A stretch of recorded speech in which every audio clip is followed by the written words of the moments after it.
Hello folks, it's Gab and Dad here again. Last night we went to see a sneak peek of Repo Men. And Gabrielle will explain to you, lucky Gabrielle, what Repo Men is all about. Repo Men takes place in a futuristic society. I don't think they say exactly what year it's supposed to be. No, shot in Toronto, by the way. You can see that very clearly. Well, we could tell, because we live in Toronto. So, pseudo-futuristic. All the external shots are at night with lots of, lit up buildings and cars zooming by. So that means it's the future. And in this future, people who need body part replacements for various reasons. Well, we could all use probably some enhancements, but but people who need, for life-saving reasons, a new liver, what have you, or kidneys, various other, heart, lung. or even down to a kneecap or an eyes or whatever, what have you. Yes. You can go to this company called the Union to get these very sophisticated artificial replacement parts for a price. Very steep price, and most people can't pay cash, so they are then signed into a contract that they are held to very strictly, and when they fall behind in payments, the Repo Men come to reclaim the product, and usually, obviously to do so, if it's a heart or something like that. They will cut the person open, for example, just rip the heart out of their body. They basically end up killing the person to reclaim. Hard to survive that. But this is a contract that these people signed, so, the morality falls where it may, but this is the way things are done, and so the two main characters, the main character, Jude Law, and his partner, Forrest Whitaker, are Repo Men, and they seem to enjoy their job. They're good at it. It's a bit of a sketchy kind of job, but pays the bills, and they seem to have fun. They're old buddies, and everything's going along okay until Jude Law has an accident. He needs an artificial heart, and then he becomes a client, basically, of this company. And then he falls behind in his payments. Pretty rapidly, it seems. Yeah, almost immediately. It reminds me of my Visa card. It seemed to me that as an employee, he should get some sort of I think you're right on that. deal. Their boss, by the way, is played by Liv Schreiber. The cat... Is it Liev? I think it's Liev. Whatever. Yeah. So the cast of this film is sort of an A-list, really. Jude Law, Forrest Whitaker, who's one of my favorites. He's an Academy Award winner. And Liev Schreiber. So there's, excellent cast. Yeah, there's a caliber, certainly, to the cast. Other than that... This may be the worst movie of all time. Oh, come on! Worse than Surrogates? Worse than Surrogates, worse than Transformers, worse than 2012. This is a very bad movie. No, and I urge you, please, I beg you, do not go and see this movie. It's not the worst movie of all time. The only person who might enjoy this movie is a confirmed sadomasochist. I enjoyed it. Oh dear. Let me just finish. A confirmed sadomasochist.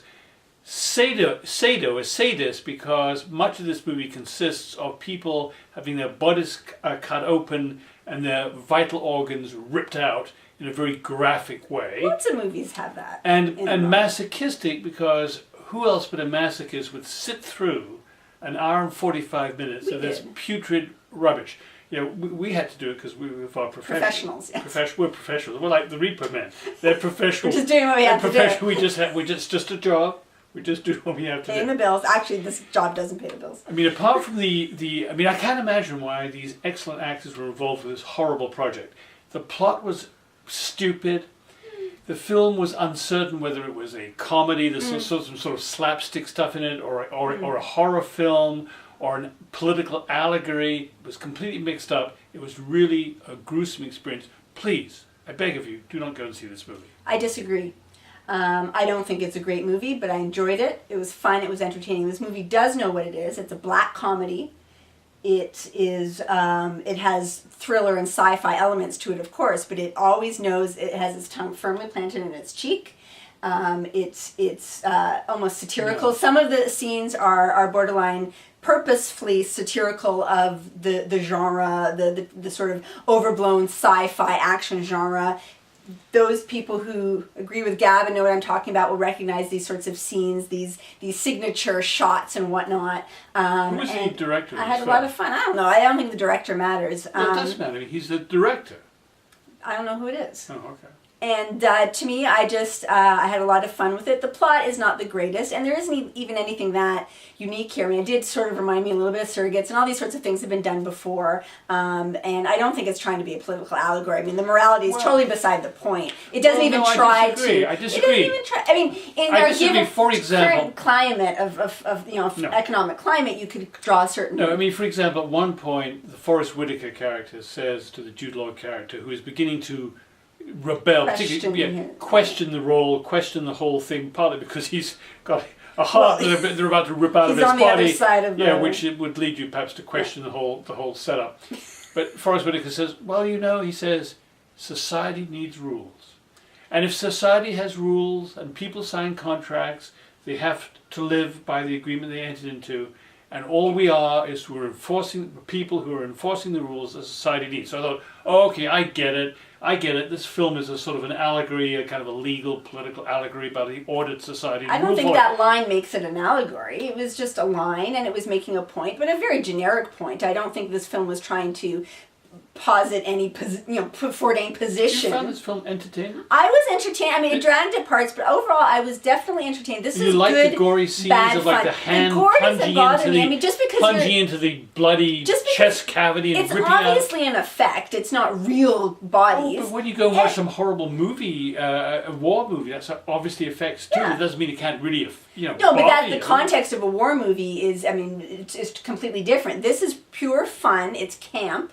Every time there's a scene that Dad doesn't want to see, he takes his glasses down off his nose so that he literally can't see. I mean, this is like advantage of being short-sighted. This is the equivalent of a child, covering their eyes and plugging their ears. I mean, if you don't like that kind of gore, you can't hold that against the movie. You shouldn't have seen this kind of movie. Well, you made me go to it. Well, that's not the movie's fault. It's your fault. Yeah, it's my fault, so blame me. I thought it was quite amusing, quite entertaining, and I want to make a point about the soundtrack. It had a very eclectic, playful soundtrack that they had a lot of fun with. Kudos to the soundtrack supervisor on this one. I would agree with that. And it just all, some snazzy shots, some very fun scenes. Okay, fun. I enjoyed it. It wasn't great, but it was fun. One last question I want to ask you. Did you understand the ending? We won't tell you what the ending was, no spoiler, but did you understand, what the hell was that about? I understood it, and that was a bit of a disappointment, because we won't spoil it, but there's a twist that is basically a cheap, lazy way out of half of the plot. And this is kind of thing has definitely been done before, and it'll probably disappoint some of you who haven't been enjoying the movie up to that point, because it's a lazy contrivance. And it was a bit of a disappointment. But otherwise, I had fun with it. All right, well, there you go. So we disagree considerably on this movie, but now we need to say something about our 1-year anniversary, which is coming up shortly. And would you like to? Ours, as in Gab and Dad. Yes. It'll shortly be 1 year that we've been bringing you our stellar reviews to the YouTube audience. Certainly stellar. And certainly. And we thought that a nice way to mark the occasion was to do a Q&A. I think a lot of viewers are familiar with the approach where you get to know us a bit, Gab and or Dad, and even Max, by submitting a question in our comments or directly messaging Gab and Dad with any question that you've been wondering about Gab. And we will do a session the next one perhaps, and we will take your questions, assuming we get any, and we will answer them. So send us questions. There you go. We'll celebrate 1 year. Thank you.